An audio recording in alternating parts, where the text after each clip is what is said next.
last week, my position has always been that because the rules require that the president be heard in silence, those of us who might feel strongly to raise objections try and stay away from that debate. But I observed something very unique, Majority Leader, that this time around people were allowed to give feedback to the president when he was giving his speech. So maybe next year, now that a tradition has been set that you can stand up and clap and shout slogans, then probably some of us now are welcome to attend, Honorable Speaker, although we might have divergent views. Honorable Speaker, I will start off by my expectation whenever it comes to the state of the nation, because this is a duty under Article 132(1)(c) that requires the President to elucidate the measures taken and the progress that has been achieved in achieving the national values that have been set out under Article 10, and to publish that those measures and the progress in Kenya Gazette, and lastly, Honorable Speaker, to report on the progress in fulfilling the international obligations that Kenya has signed up to. Speaker, unfortunately for me, just from the beginning there, when you see the way the head of state framed his understanding of Article 132, there is already a problem, because, Honorable Speaker, instead of focusing solely on those three areas that have been highlighted under Article 132, he frames the conversation, starting off there in the first paragraphs about a vision that he has to sell and a story that he has to tell, speaks about affordable homes, factories, hustler fund, promises made and promises kept. Unfortunately for me, Honorable Speaker, my expectation is that in the order in which Article 132 is framed, the vast majority of the time that the President takes to speak to the nation should be actually to address the values that are in Article 10 and what his government has done in the period since he last spoke in Parliament. By the way, I have seen references here to previous years, including 2022, when my understanding is, because it is an annual address, in my view, he should restrict himself to the measures that he has taken as a government in the last 12 months since he spoke last to Parliament and the progress that has been achieved. In fact, Honorable Speaker, you have to go all the way to paragraph 12 of the speech for you to encounter just a mention of the values under Article 10. Article 10, Honorable Speaker, has a total of 17 values. 17 values from patriotism all the way through national unity, devolution, rule of law, democracy, all the way to sustainable development. Honorable Speaker, therefore, it was a bit disappointing that that order was not, in my view, followed. So that you will see, Speaker, we have to come all the way to paragraph 26, from 24 to 26 there, when he's addressing the question of Kenya's meeting its international obligations. He has spoken about the Eurobond redemption, foreign reserves, international markets, Kenyans being upgraded by Kenya's sovereign credit rating being upgraded by Standard & Poor's, and so on and so forth. But, Speaker, what is required under Article 132 is that you spend a bit of time in addressing these 17 values. And my position, having gone through this speech, Honorable Speaker, of those 17 values, I have counted less than 5 that the President addressed directly. And I also want to say that just mentioning or listing the values is not providing a report to the nation on the measures that you've taken and the progress that has been achieved in those in achieving those values. So, Honorable Speaker, you come to the President's speech from paragraph 18 there. You will see that he goes straight on to say that in the address he will set out strategic choices, the reforms we will deepen, the sectors we will unlock, investments we will prioritize, which is futuristic language. These are the things that he's going to do. And in fact, Honorable Speaker, out of the 163 paragraphs in this speech, the President gave us the job of looking for these values in just 93 of those paragraphs.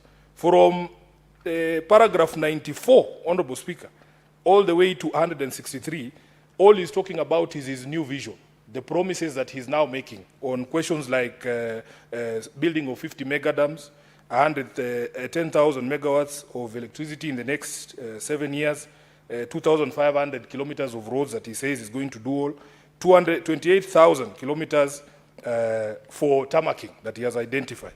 Speaker, therefore, for some of us, we struggled trying to find where these values are and what measures he has taken in the past 12 months to be able to achieve them throughout this speech.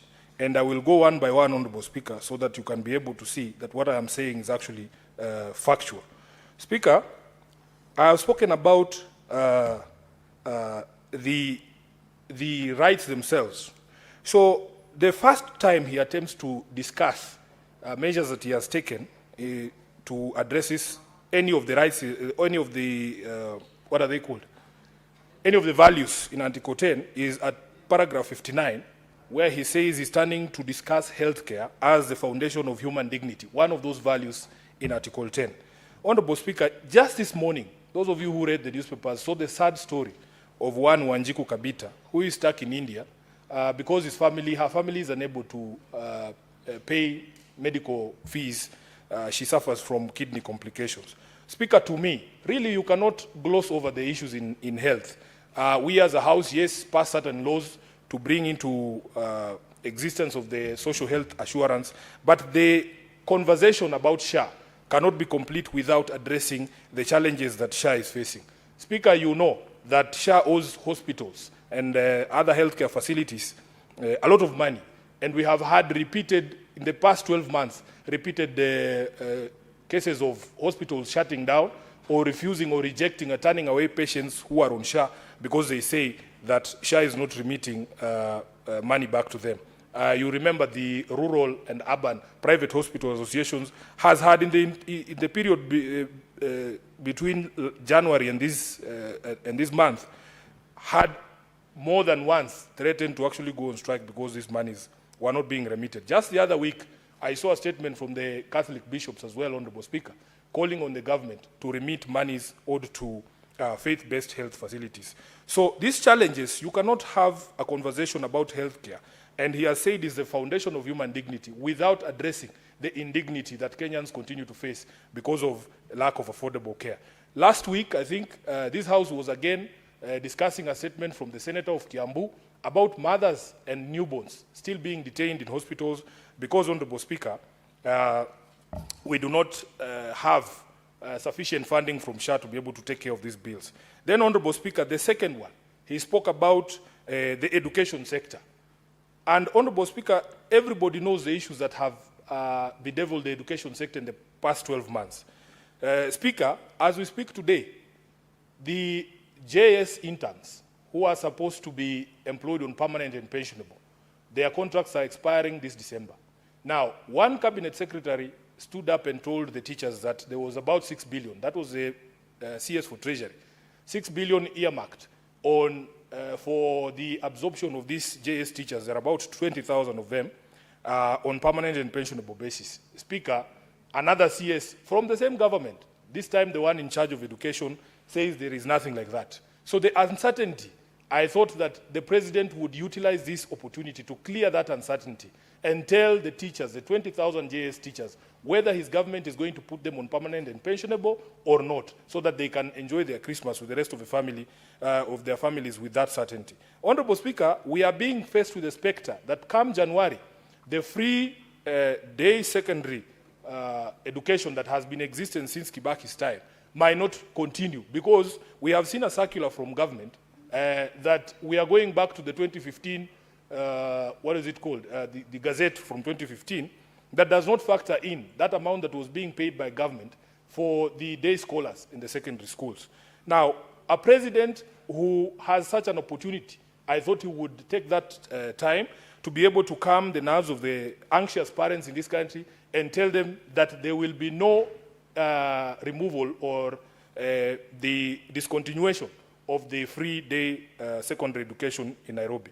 We also had, in the past 12 months, Honorable Speaker, strikes in our universities that have affected, especially the first years who are reporting.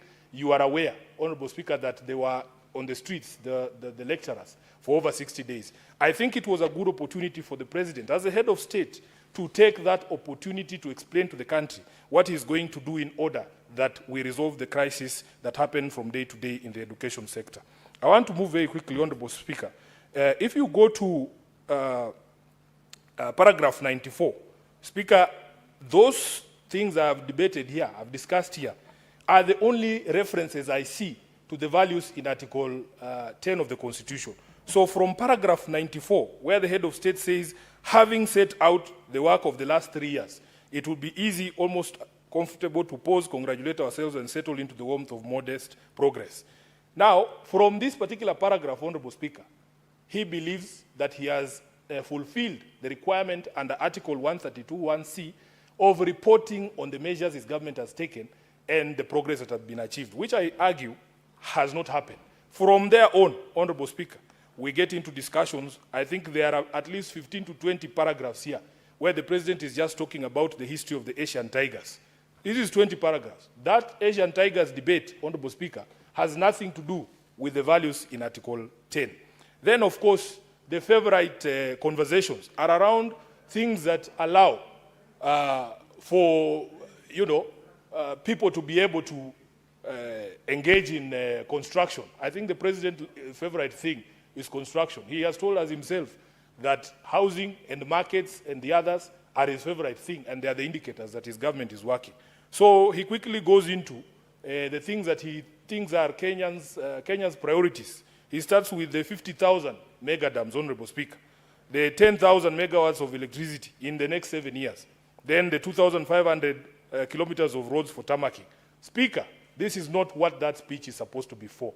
That speech should be heavy on the things you have done to address the software of this country, and that software, Honorable Speaker, is in the discussion about devolution, rule of law, democracy, human dignity, equality, human rights, non-discrimination, protection of the marginalized, good governance, integrity, transparency, and accountability. In the entire speech, Honorable Speaker, there is no mention of that, any of those values. Even for us as a House, we should be concerned that the entire speech mentions nothing to do with devolution, Honorable Speaker, given the challenges we face as senators. And I am happy that in the crowd of people who are uploading this speech, I didn't see senators there. Otherwise, I would have been extremely embarrassed because, Honorable Speaker, every day here we lament that devolution is not working. How can you therefore be uploading when an entire speech has nothing to do with devolution, Honorable Speaker? And I want to challenge any member of this House. Before you rise on a point of order, show us where in the speech the President addresses the problems of devolution. Is it point of order or point of information? Then maybe I ask him whether he is interested to be informed. Can you conclude within Honorable Speaker, I don't want to be informed by Senator Cherargei because I was watching those proceedings from the safety of my bar. I didn't see the senators. And if there were senators who are uploading a speech that has no mention of the problems of devolution, shame on you. And you should not ever complain here again about whether devolution is working or not working, because how can you upload such a speech? I thank you, Honorable Speaker. Thank you for donating time to me.